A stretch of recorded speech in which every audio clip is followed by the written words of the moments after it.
Good afternoon, everyone. Thank you for joining us. Welcome to our Bridging Careers Garden of Tranquility session, focusing on wellness. This is the 8th of 10 free events this week with over 40 amazing speakers who've all volunteered their time to be here. I'd like to begin by paying respect to the traditional custodians throughout Australia and their connection to land, sea, and community. We pay our respect to their elders, past and present, and extend that respect to all Aboriginal and Torres Strait Islander peoples today. We're a tech-enabled career coaching community of coaches, and we're also a social enterprise. So that's why we're bringing you Bridging Careers in partnership with Cisco. So we've got a whole team of Cisco behind the scenes that have been helping us make this happen.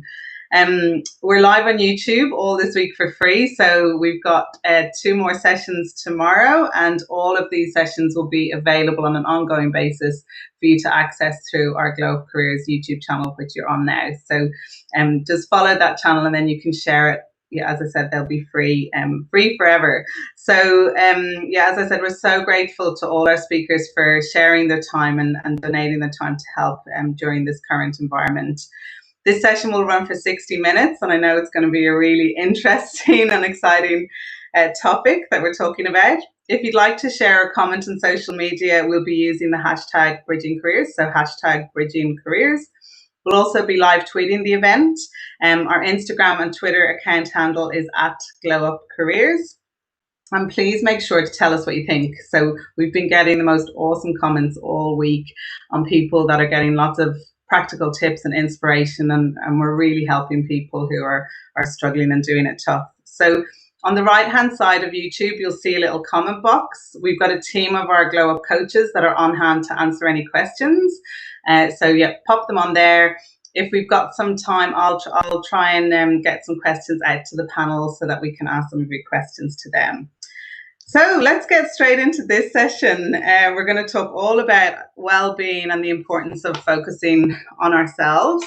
And this has been a common theme through the other sessions as well, about that self-awareness, self-worth, self-talk, and how, you know, often that we're the blockage of our own success. So we need to get, you know, look at breaking down our own self-doubt and getting through those barriers. So we'll cover some of that today. But I want to introduce you to our fabulous panel, and we'll start with Michelle Cheveley-Hedge. Michelle is a qualified nutritionist, health author, and an expert in nutritional medicine, including mental health. She's an ambassador for Jamie Oliver's Food Revolution, Cure Cancer, and the Heart Research Institute. She links the importance of nutrition, sleep, and stress with productivity, energy, and vitality in her keynote presentations to schools and large corporates, and through her best-selling books. And I just ran out to my kitchen to get this one. So Michelle has two books, The Australian Healthy Hormone Diet and Eat, Drink, and Still Shrink. She also writes for many popular publications on the topic and appears in the media. So welcome, Michelle.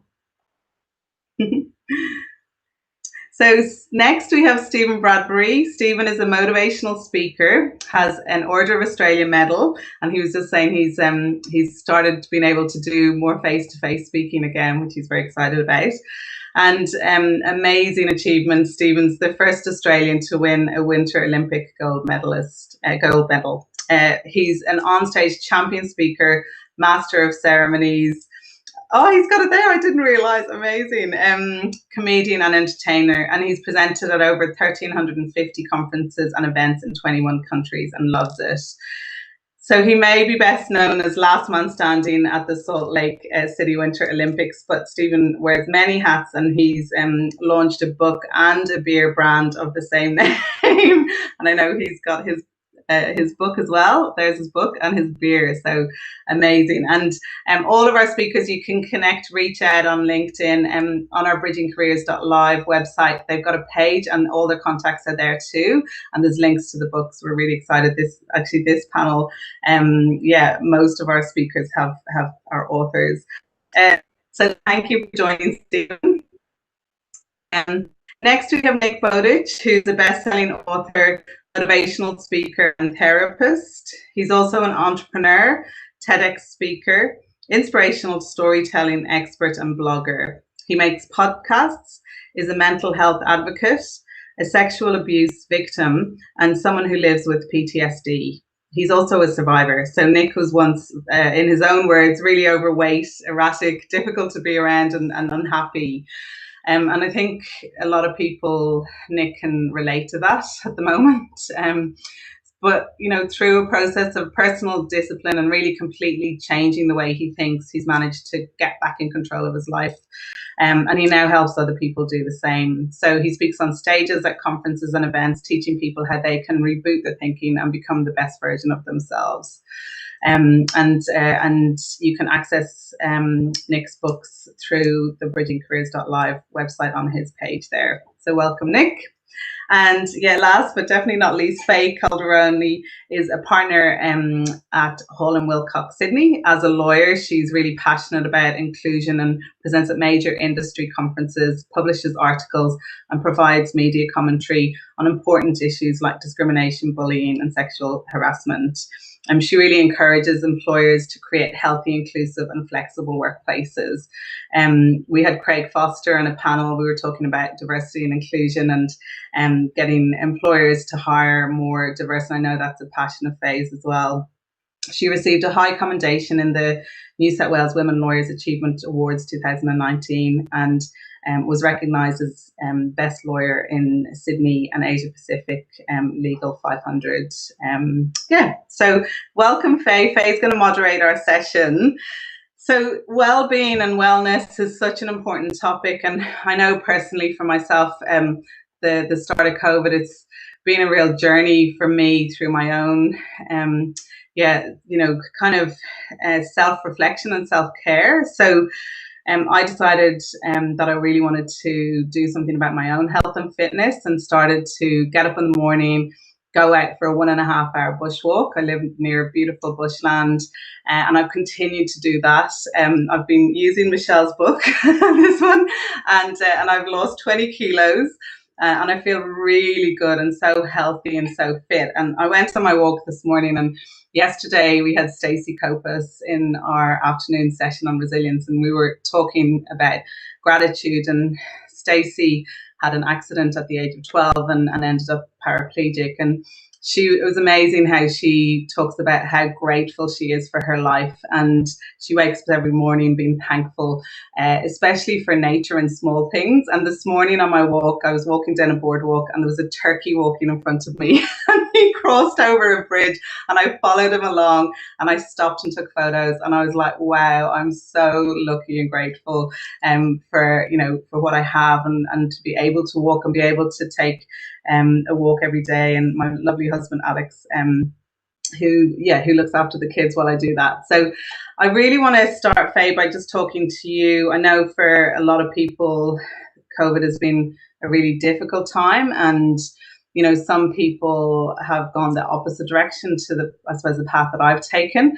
But Faye, for you personally, what have been the things during the last, say, 6 to 12 months that you've that have found that you've really helped with your wellness? Thanks, Yvonne. I've got to say first of all, thank you for having me, and it's testament to the friends that I surround myself with. I think that I get to be on a panel about titled Garden of Tranquility, and with these people. As a lawyer, you don't really get these opportunities, so thank you. COVID has been really interesting, and I suppose as given I'm an employment lawyer, I've got to look behind the curtain of a lot of workplaces, and I hear, I basically advise on, anything that touches the workplace relating to people. So that means that on a day-to-day basis, I'm getting calls about people, who've been adversely affected by the crisis financially, people that have had, that isolation is, they're struggling with isolation if they don't have people at home, people that are struggling with the juggle when they do have, multiple things, like, a lot of people in Victoria, of course, are still home, up until this week we're homeschooling, and we're juggling work and, all of the commitments under the same roof. So I really am alive to these issues. But personally, I found the COVID patch to be one of our most difficult professionally. I've got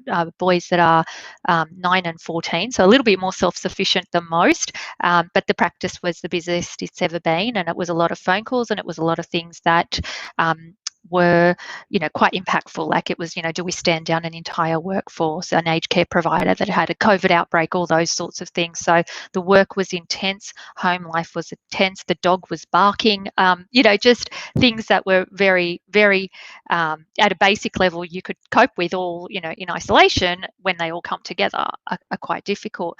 So for me, I think that no matter who you are and what you do, it's important that we get the foundations right. And it took me a while to learn, but after 20 years of practice, I know now that I have to sleep at a fundamental level.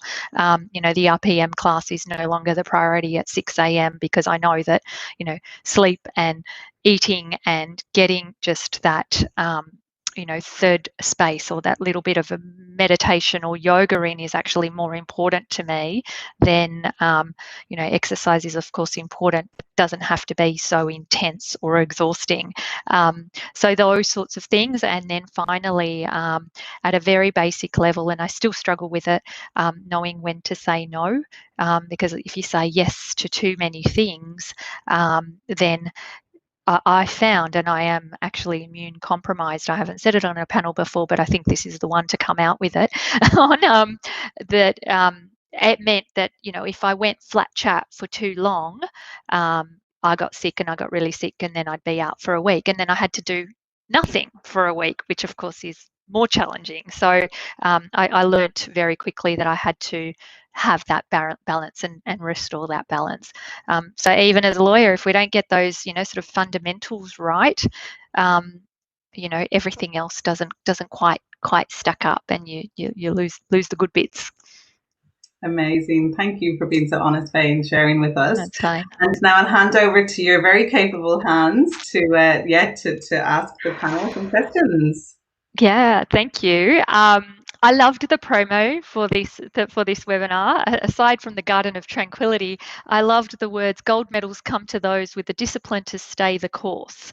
And I then, sort of went on a little bit of an internet adventure, looking at our fellow panelists that I'm deeply in awe of, I've got to say. But I found this concept in a dictionary that says, it's a newly, entered dictionary concept about becoming the unlikely winner of a contest or to accidentally achieve success, and it's coined the Stephen Bradbury.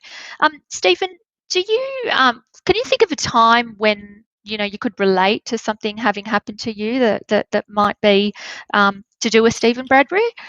I'm not exactly sure what you mean by that, Faye. I mean, yeah, there's a moment that springs to mind. Well, one now is a different one, the Garden of Tranquility that we're talking about here today. I'm actually in a car park here at we're having to do this in the car, and there's a little bit of a garden in the backdrop here behind me. But yeah, the saying you're referring to there of doing a Bradbury was put into the Macquarie Dictionary in 2014. And I'm incredibly proud of that. Every time I hear somebody use it, it sort of makes the hairs on the back of my neck stand up. And I recently was talking with a group of young people, and they didn't know who I was or that I won a gold medal at the Olympics. And one of them used the saying in the right context, right in front of me. And it just made me feel so unreal that even though they didn't even know the race or where the saying had come from, they got the context right. And there's obviously a luck angle that goes with it. I'm probably the luckiest individual Olympic gold medalist in history, but people understand that you don't succeed in anything unless you've done a lot of hard work in the lead up, and the saying doing a Bradbury to me means when preparation meets opportunity, because you've got to put yourself in the position to win first. That's exactly right. I was actually going to say to you, a couple of my favourite sayings are, the harder I work, the luckier I get, and fortune favours the brave. And I understand that luck plays a part, but I imagine that there was a lot more to it. Does it frustrate you when people say you got lucky? It doesn't. No, that's a headline, and very rarely people say it. The people that say that are usually at the pub at 10 a.m. on a Tuesday playing the pokies. So successful people don't run into them that often. But yeah, that most people say that thinking that a lot of other people say that, where they just ask what you did. And, for me, I trained 5 hours a day, 6 days a week for 14 years before I became an overnight success.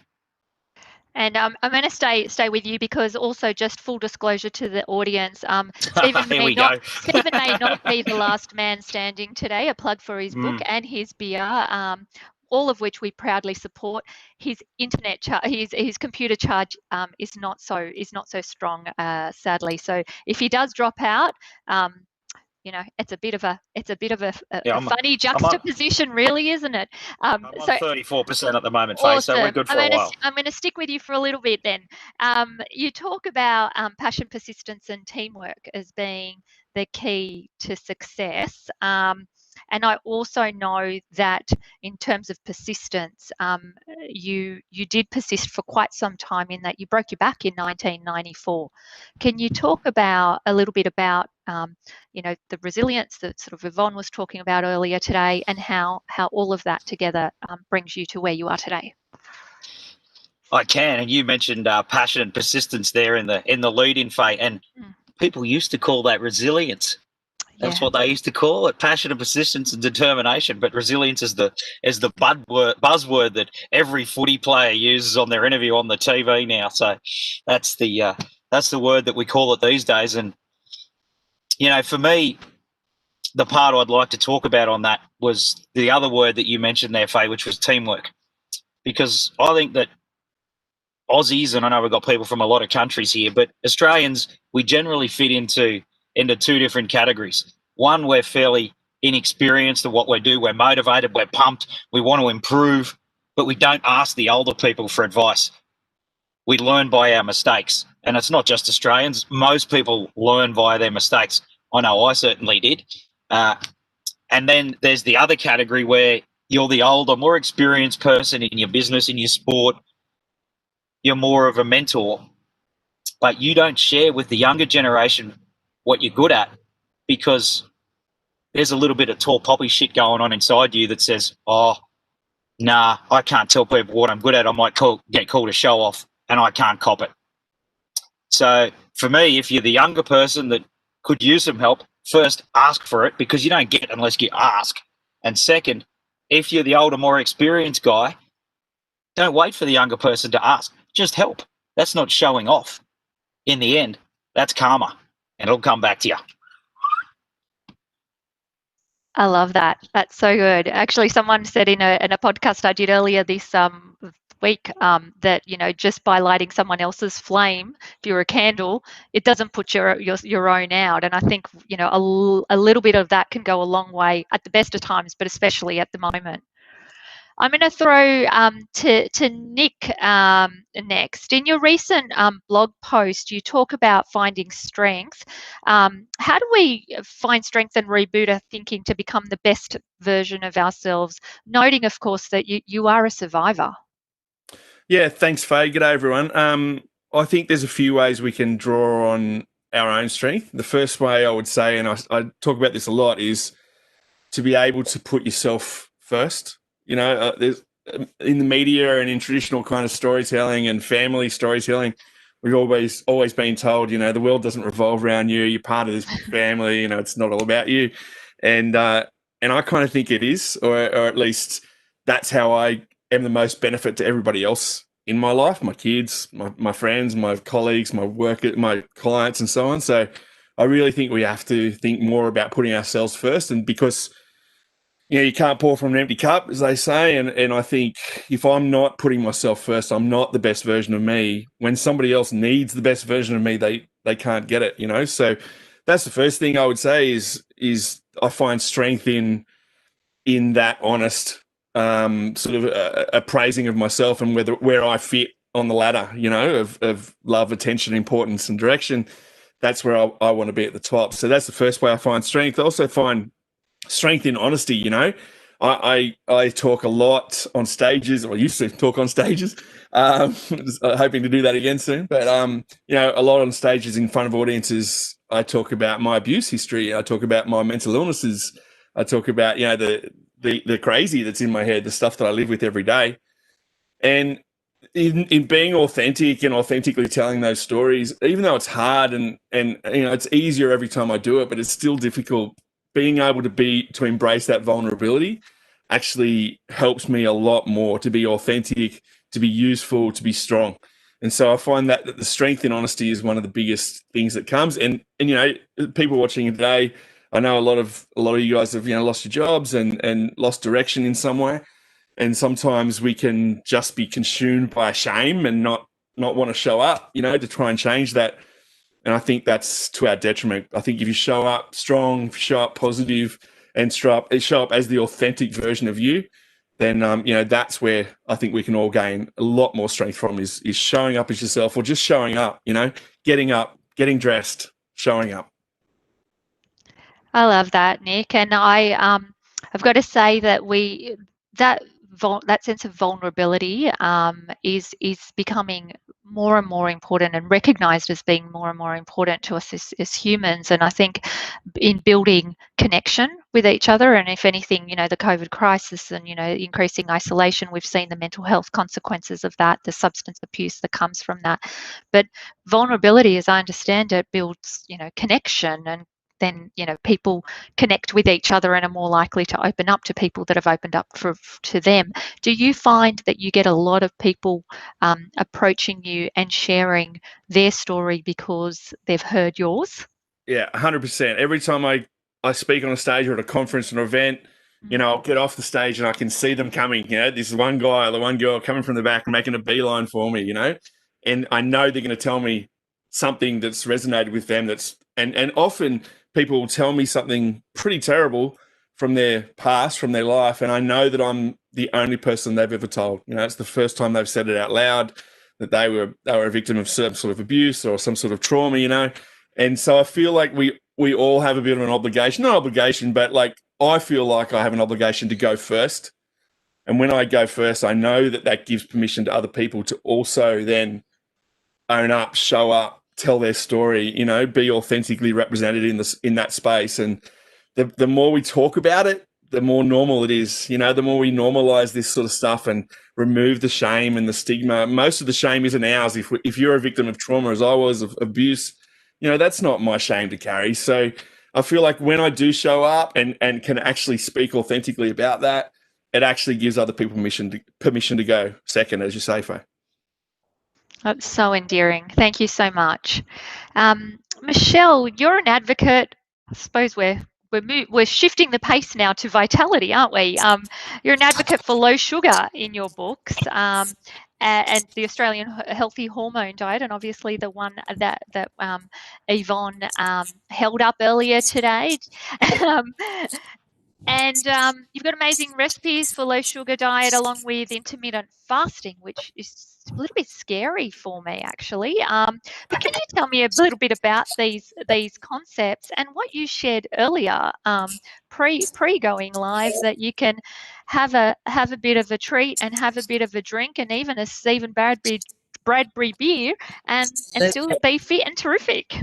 Definitely. So my latest book, thank you, Faye, for one, being you, and Yvonne, you as well, and inviting me on. So my latest book is called Eat, Drink, and Still Shrink, A Joyful Guide for Living. And I suppose I wrote that book because I used to be marketing manager at Microsoft. I understand time-poor people. I have 3 children, a dumb dog, 100 loads of laundry, a messy kitchen like everyone else. So I really understand wanting to be healthy, but not wanting an extreme approach. And I just want to pick up on a couple of things that everyone has said. I loved, Nick, how you and Faye just bantered about that putting yourself first is not a luxury, it's a necessity. It is so important because when you put yourself first and you fill your cup, you are then able to have the butterfly effect around you. And one of the biggest things right now during COVID is there are so many things changing. There's so many things that we cannot control. But there's one thing that we can control, and that is how we eat. And what we eat has a direct knock-on effect to how we sleep, then our ability to exercise, our ability to stress hack. But hey, how about this for true well-being? To have nourished yourself so well with sleeping and exercise and good food that you have the ability to connect with loved ones. So you may have worked hitting those KPIs or doing whatever you're doing during the day, but it's still at 5 o'clock at night. You've got enough in your tank to connect to the human beings you love. So that is something I always talk about, is really reframing nutrition. And people often think, oh, nutritionist, oh, she's going to talk about weight. I never talk about weight. I talk about what's your vitality, your energy, your purpose, your good heart, your ability to connect with one another. So that's a little bit of a rant. Sorry about that. So just back to your question, Faye, with regard to low sugar. There's so many things that we could talk about in nutrition, and I talk about all of them. I'm terribly excited about each of them. However, if I was just to pick one thing that everyone on this call can work on, I always talk about itsy bitsy tiny hacks, right? Little things that we can do that don't lead to deprivation or aren't so difficult. But if everybody could just start to observe the amount of sugar that we have in our diet, because again, there's many, many things, but if there's just one, we would see that sugar has massive impact on our serotonin, which is our happy hormone, has a massive impact on the way we sleep. And the way we sleep has a massive impact then the next day on how we connect, how we exercise, the foods we pick up. So sugar has a massive impact on so many things, from inflammation to insulin resistance to mental well-being and mental resilience. We know that a large part of our serotonin, our happy hormone, is created in our gut, not in our brain. So why not clean up our gut? So that's one thing. My very first book was Beating Sugar Addictions for Dummies. So when Wiley Publishing asked Sarah Wilson to write the book, Sarah Wilson said, "I can't write the book. I'm not a qualified nutritionist, but I know this nutritional medicine practitioner who is a sugar nerd, and I'm mad about research." So I really think that the implications of sugar from a mental perspective, a physical perspective, which of course has a knock-on effect to our emotional perspective, is one of the big things that we all could take a deeper look at. And if that's the only thing that we do during COVID, I'm very friendly with a man called Peter Joseph, who's the founder of Black Dog Institute, and he always gives me a huge rap because he has done many of our programs, read many of my books. He knows that I am a fierce warrior for mental health. I dedicate the proceeds of my books to Deakin University, where mental health and food, all the research is happening there. But one day I was having lunch with Peter Joseph, and he said, "Michelle, do you realize how much transformation can happen with people through your programs and lowering the sugar? And my family has done it, my grandchildren have done it, my children have done it, and it is just remarkable how we're feeling." And I said, "I know, Peter." And he looked at me and he said, "Wow, you really know." And yeah, I'm deeply, deeply passionate about the space that nutritional transformation, how it can impact us on many, many levels. Intermittent fasting. So, we use intermittent fasting in our clinical practice, perhaps only once a week.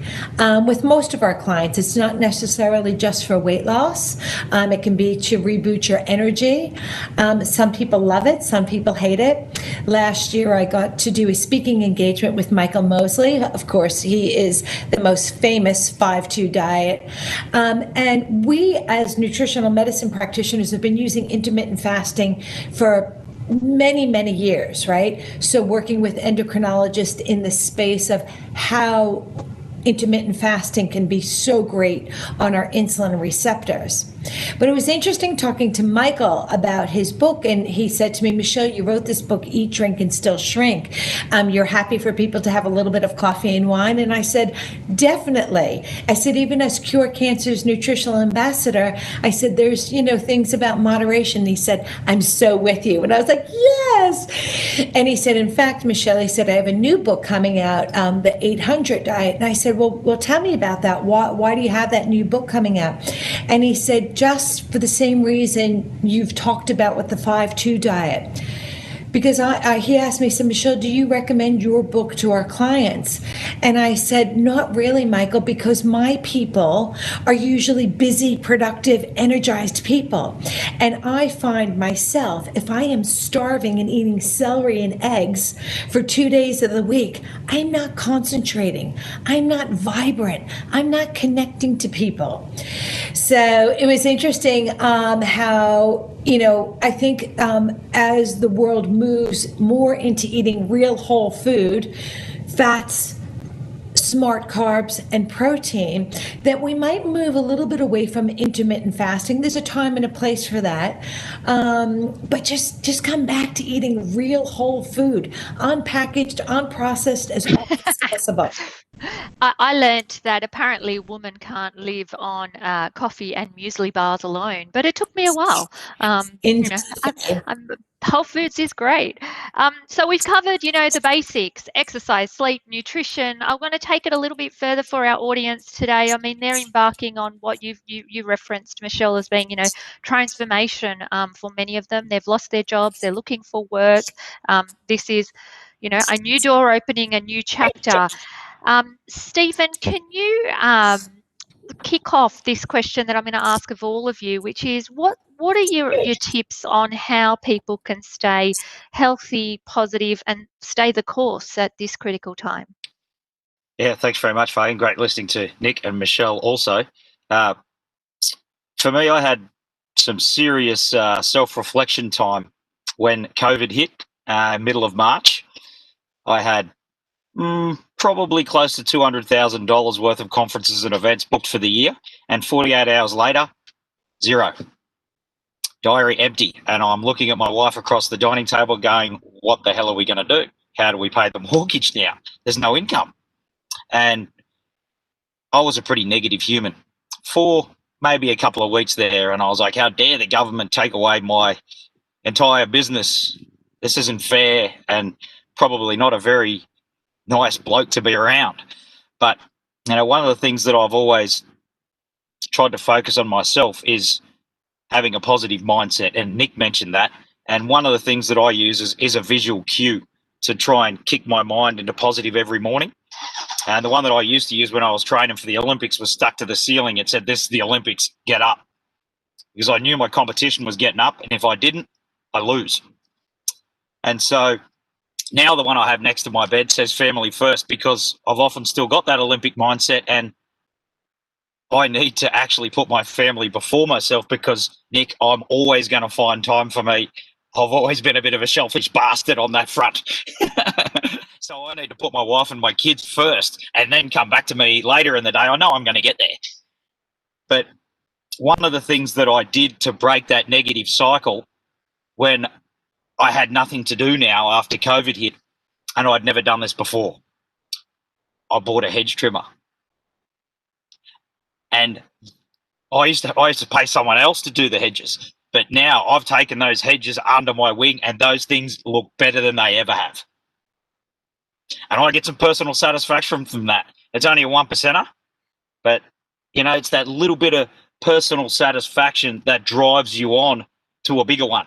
it's not like the satisfaction I got when I beat Mark Gagnon from Canada, 4-time world champion, in the quarterfinals at the Olympics. I hadn't beaten that prick for 8 years. That was a serious hit of personal satisfaction. So I got to downsize now, and it's the hedges. I'm so glad I'm on mute because I'm laughing hysterically.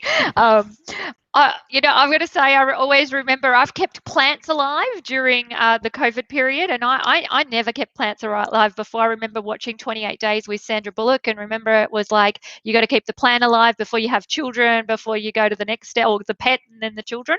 So I worked a bit backwards. I did children, pet, and then plant, but COVID has definitely helped me finally keep plants alive, so I can relate with your hedges. I didn't win any Olympic medals though, Stephen, so it's a little bit different, but still, we're all human, right? Nick, I'm going to go to you now in terms of your tips for people to keep healthy and positive during this time. Yeah, like Steve, I looked at an empty diary overnight as well, and I had about, you say 2 weeks, Steve, I had about 4 weeks of sulking and being pretty difficult to be around, and wishing it wasn't so, and blaming the world and all that stuff, and then I sort of got stuck into, moving forward. And there's 2 things that I do every day that help me. They may help you guys. It's up to you whether you get some benefit from this, but I try and move every day. And by that I mean, maybe it's a swim in the ocean, maybe it's a walk, maybe it's whatever, but I try not to put too much expectation on that, people talk about the 10,000 steps. If you can do 10,000 steps a day, then wicked, that's great. It'll certainly help you. But I know, I have one of my clients, her goal is to get to the letterbox and back every day. And so it's all relative, as to what people might achieve. But I try and move every day. I meditate every day. I'm a bit of a woo-woo meditate guy. I'm a bit of a ninja with meditation. So I love that. And the other thing that's helped me hugely, not only in this sort of crisis time, but just generally, and I think it more of us need to do it in the crisis time, is I've tried to remove as much toxicity as I can from my life. And I don't just mean, drugs, alcohol, bad food, Michelle, or whatever, or not that there's bad food, but, sugar and stuff that I shouldn't eat as much. But so not just nutritional toxicity, but also environmental toxicity, human toxicity. There's a lot of people who just don't deserve a place at the table. They don't deserve a place in your inner circle. If they're making you feel less than, if they're just not giving back what you're giving them, if they don't accept that you want to put yourself first and have to do that, then maybe they're not the person for you. And I feel like that human toxicity, the removal of that, has helped me a lot in the last sort of 12 months, and it might help you guys as well.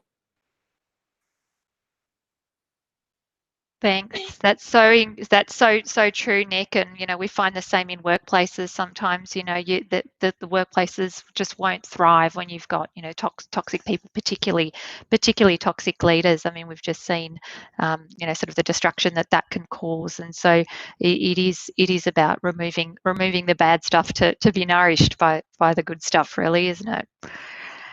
Michelle, I'll finally throw to you on your tips for keeping healthy and positive during this time.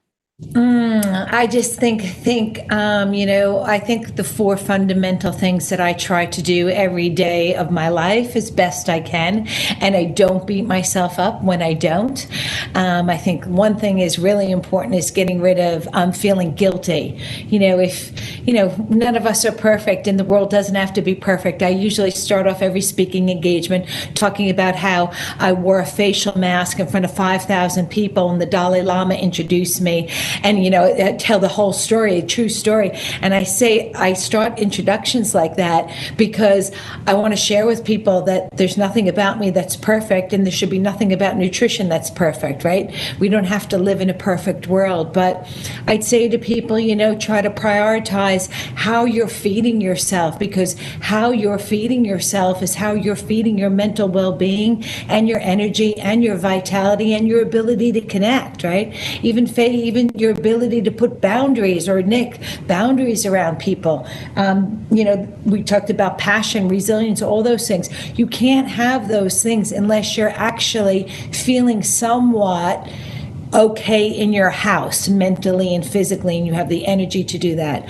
I'd say to people definitely to prioritize your sleep. Having a sleep is like a cleanse for the brain. It cleanses the hippocampus, and all of a sudden you're able to consolidate memories, and you're also able to take on new learnings. And for those people that are sitting out there that are looking for new jobs or to pivot, I hate that word, but we really need to be protecting this brain, or having the ability that we can take in new information. So sleep is definitely a priority there.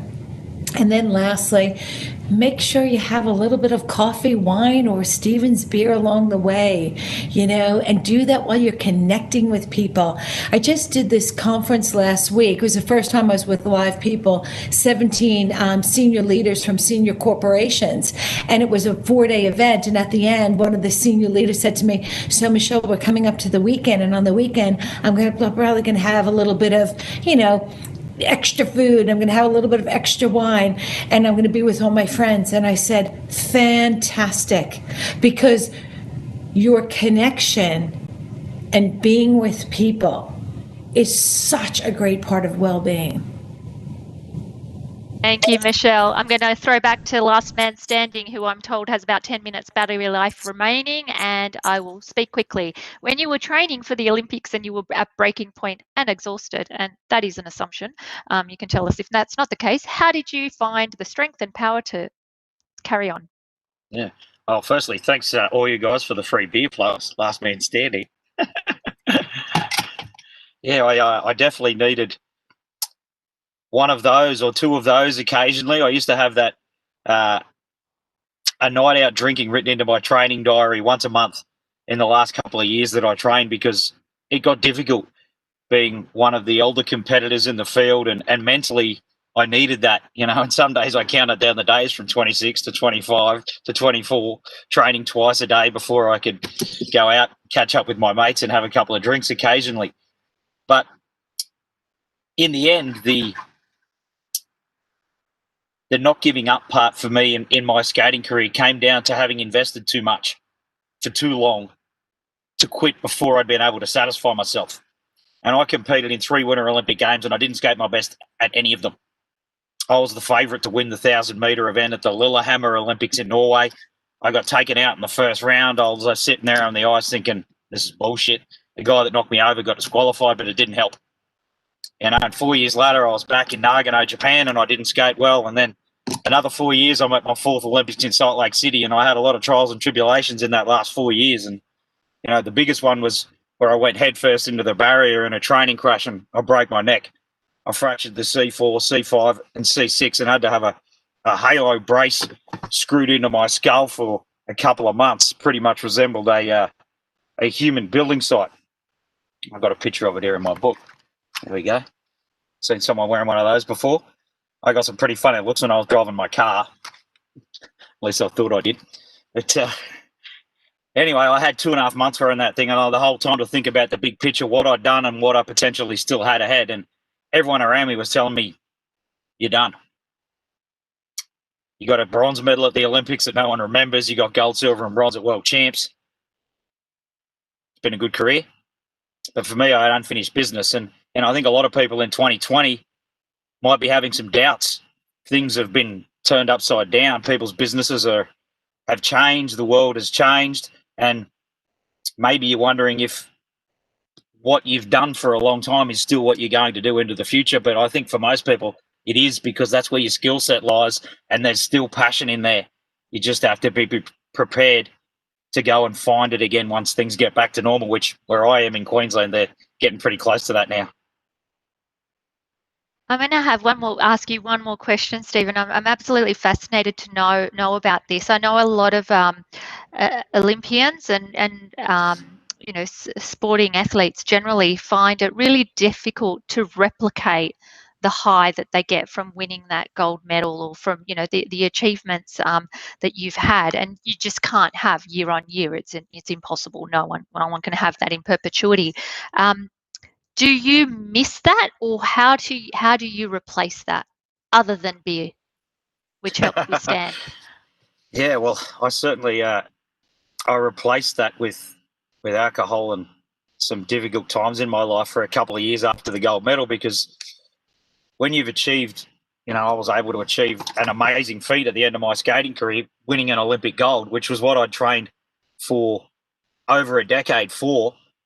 And I didn't get it when I was the strongest. Everyone knows the circumstances of the race, but being able to finish on such a high, I was like, well, what the hell do I do now? And I replaced that through other things for a couple of years. And Nick mentioned some of the troubles that he had earlier in his life, and it took me a while to figure it out. And through my now wife, her name's Amanda, we've been married for 13 years, she was able to help me downsize my goals, because things weren't going to be Olympic sized anymore. You could be one of the best in your job and not even get a pay rise. So the measuring stick's not the same in normal life like it is when you're in a sport, because you get to go and compete against the best people in the world and see where you finish. And so I didn't have that anymore. And, I think I'm a pretty good dad. We got 3 young kids, and I got to drag them out of bed, get them to eat their breakfast, brush their teeth, put the uniforms on, pack the lunches, drop them off at school, and no one gives me a bloody trophy for it. Do you give them trophies? A lot of kids want trophies or awards for everything now. Do you find that you're rewarding your children more or less? No way. You don't get a Skippy badge for brushing your teeth. No way. I'm not the participation certificate, Dad. No way. You want a reward, you got to earn it. Awesome. Good to hear. Good to hear. You're trading more gold medalists, you think? Well, in life, speed skating in Australia is quite a lonely existence, so I haven't pushed my kids down that road, but they will be getting a little bit of a kick up the backside to specialise in something at some point, because I believe in the 21st century, the world's extremely competitive and you need to be a specialist at something. Absolutely. You're a champion, one way or another. Well, it sounds like, from what I've seen, you're a champion on the stage anyway now. So I hope you're getting as many kicks walking off those stages and with all the applause as you were in the gold medals. That's just in case you drop out, but we'll give you more thanks if you're around. Thanks, guys. Cheers. Nick, I'm going to go back to you now. Look, you've had some tough challenges in your time, and you've overcome them. And I think self-care is absolutely critical. But it sounds like you've also become a little bit selfless in that you're quite purposeful and seem to be inspiring a lot of people around you. How do you think we can all inspire or help people around us with their wellness, particularly at this time? I think it comes down to 2 main things: trying not to be judgmental, trying not to judge ourselves or anybody else, compare yourself to anybody else. One of the biggest problems we have is, I see that person doing that. Why aren't I doing that? Why don't I have that? Why aren't I that person? And, the fact is that we've all arrived on different buses. We've all come from a different place and we've all come a different way. And so I try not to be judgmental. I try not to compare myself. I try not to be perfect. With all of my madness, perfectionism, thankfully, isn't part of it. Then I'd be really annoying to be around if that was the case. But I try not to be perfect. I just try to be valuable. I just try to add value wherever I can, and that's the first thing. The second thing, I think, again, is just to show up. So many people feel like, well, I'm not perfect enough. I'm not tall enough. I'm not good looking enough. I'm not thin enough. I'm not whatever enough, to be able to help in that situation or to be able to help that person. And the truth is, half of the benefit is just bloody showing up. So I feel like if you can show up, even in the days when you feel crap, they're the days when I don't want to go to the gym, the days where I don't want to box, the days where I don't want to swim, or the days where I don't want to go for the walk. They're absolutely the days that I should, that I really need to. And I feel like it's the same thing. We feel like if we can't show up for someone else in the best possible way and with all the bells and whistles, we won't, and that's not what people need. People need connection, and particularly if you know somebody who like me has lived with addiction as well in their life and is now past it, hopefully, or in the middle of it if they are. Addiction and connection are kind of the opposite ends of a spectrum. They can't live together. So I feel like if I stay connected and if people can stay connected to me, then neither of us are more likely. Are less. Both of us are less likely to become addicted to things, to acquire other things in our lives to make us feel better. The only other thing I would say, and Stephen mentioned before, like, I really encourage people and support people not to give up before the magic happens. So many times, and I remember walking into rehab. When I walked into rehab, 5 years ago, and there was a big sign that said, don't give up before the magic happens. And I feel like that's really a big part of my life. So many people sort of walk out before they do. And if you're watching this at home and your life has fallen apart, if that's the way you would say it, you've lost your job, you've lost your purpose, you've lost your vision, you've lost whatever, and you think, well, it's never going to be good again. I'm never going to be okay again. Don't quit before the magic happens. That's what I'd really support a lot of people to think about in these times, because you don't know what's around the corner. We didn't know in 2019 what a shit show this year was going to be, and so next year can't be the same, surely. And so just don't quit before the magic happens. I love that. That's such a good saying. I'm going to tweet that after the conference. And Confucius say, what does he say? After a year of challenges comes a year of prosperity. There's got to be a year of prosperity coming for the world after this shit show. I'm going to throw to Michelle, but actually coming off something that you said, because I think it'll resonate with a lot of at least professional women. A lot of successful professional women that I work with are perfectionistic. I've found that, a bit black and white in their thinking. We're either wonderful or not enough. I can relate to that. And I think that perfectionism does actually eat away at vitality, and can probably be not great in staying the course with our nutrition and our health objectives as well. I know it's a question without notice, Michelle, but do you want to talk a little bit about that? And then, frankly, anything else you'd like to add before we wrap up today?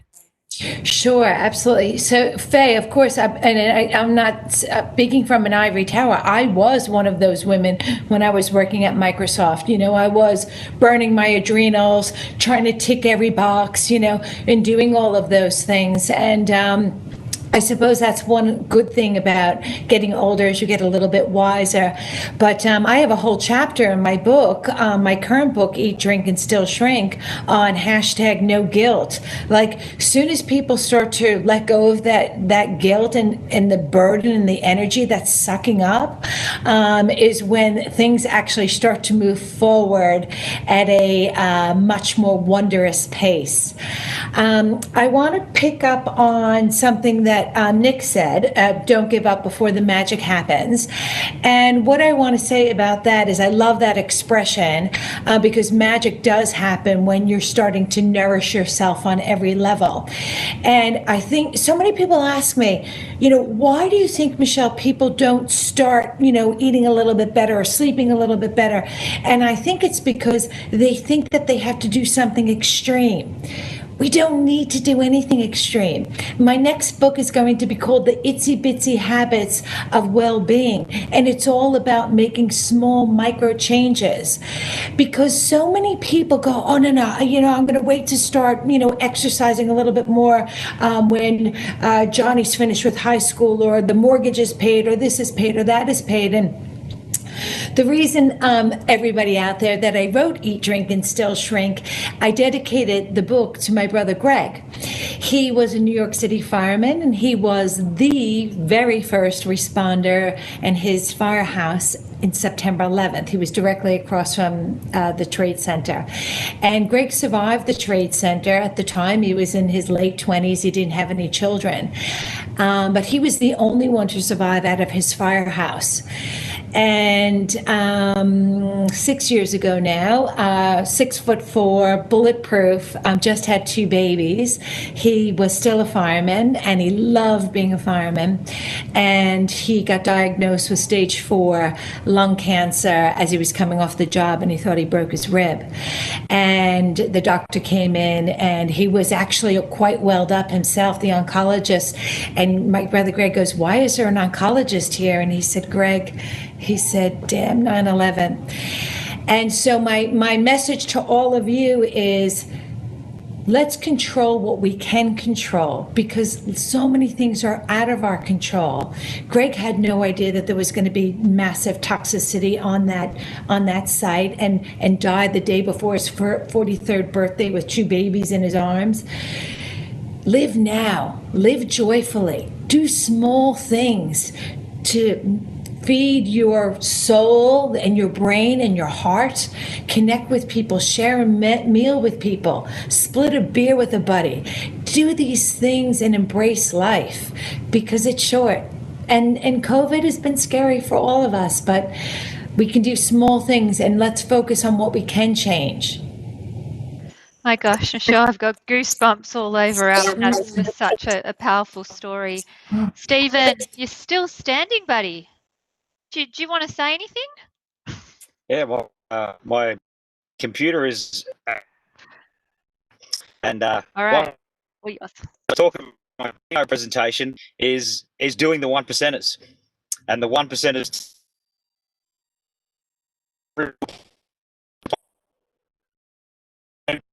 When you're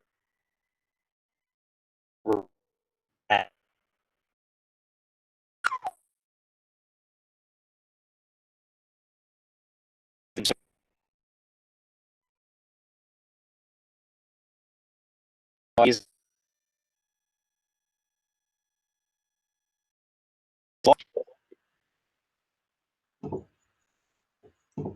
Stephen, I think your battery is. You've We've lost him. Right to the very end. You're That was such a amazing. trooper. You are Oh, such a trooper. We're going to need him to blog post those last, the it's still 1%. there. Yeah, We'll have to redo that little tape. The 1% we are going to have to get from Stephen in a little blog post after today's session, because he's still standing. He just can't keep talking. Nick, anything you want to wrap up with? No, just to say, there has been challenges this year more than most, and for some people, it will be the first time in their life they've really felt a significant challenge. And we talk about resilience a lot as if it's some unattainable thing that only a few of us have. We actually all have it. Most of us don't ever have to access it, and I'm really jealous of people who don't have to access it. But if you're having to access that resilience the first time, just keep moving forward. Keep taking one little step each day. Keep getting to 6 a.m. the next day. Keep getting to the next job application, the next social interaction, the next whatever. Because, as hard as this has been, we're still here. We're still standing. And as long as we can keep moving forward one little step at a time, we'll get to 2021. And everything's going to be at least a little bit easier. So, yeah, my message would just be just stay the course. As much as you can, try and stay as positive as you can, find joy where you can, and keep moving forward. Yvonne, that's a wrap from us. Back to you in the studio. Amazing. Wow. That was, it was just such an inspiring conversation, and just loved how you all interacted. And it's been, awesome for me to just see so many comparisons with all of our panels and our topics that, they all weave into one, and there's common themes that have come across in everyone. So definitely go back and watch some of the previous episodes that are on this YouTube channel, because there's just so much knowledge from all of our speakers that they've shared, and really practical tips. And some of the things that I picked up, Michelle, from you especially, is just that don't feel guilty. And I was feeling really guilty about getting up in the morning, going for a walk, and I wouldn't see the kids. And once I started to put myself first, I realized that, I do have time at the end of the day to come home and have much more energy and vitality with them, and that it was better for everybody that I was healthy. So, and I think as well that prioritizing sleep, Michelle, is so important.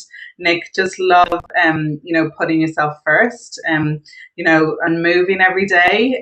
That has just made so much of a difference to lots of people that I've talked to. And as you said, start with baby steps, and then just build from there.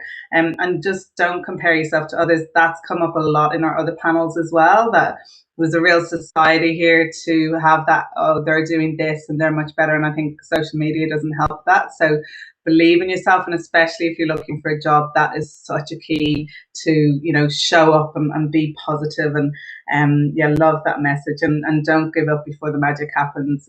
Yeah, I'm a true believer in that. So Stephen's gone, but you know, I think really kind of putting yourself in a positive mindset, ask yourself for help, and you know, just find out about what your specialist is, what you're a specialist in. And I loved that advice that he had for his kids, that, you know, find something to specialize in. And Faye, really, like, you know, your comment about vulnerability creates connection. So again, so many of our panelists have talked about connection during this time, and the importance of that. So yeah, I'd love to stay on a lot longer and ask more questions, but we're just about out of time. So thank you so much to all four of you, to Faye, Stephen, Michelle, and to you, Nick. Yeah, it's been awesome. And, you know, thank you to all of you attending and watching this session. All your comments, I hear the comments have been going a bit crazy this afternoon. Thanks to the Cisco team for all their great support on WebEx today, and to our Glow Up career coaches. Tomorrow we have our last 2 sessions, so 10 a.m. in the morning and 2 p.m. in the afternoon. 10 a.m. we're going to be talking about changing careers, and we've got our final close, which is inspiring stories, and Michelle's helped bring one of those speakers, Aminata, to introduce to me and make that connection. So don't miss out on that one. Join us on this YouTube channel. So our YouTube channel is Glow Up Careers, and subscribe, and all the recordings will be there for you. So you'll see a QR code on here. If you can just open your camera and just point it to the QR code, that's a way that you can get in touch with us at Glow Up Careers. If you've got any further questions with the panels, or you want to reach out and have a chat to us, yeah, we'd love to connect with you. So yeah, thank you everyone, and see you back here tomorrow at 10 a.m.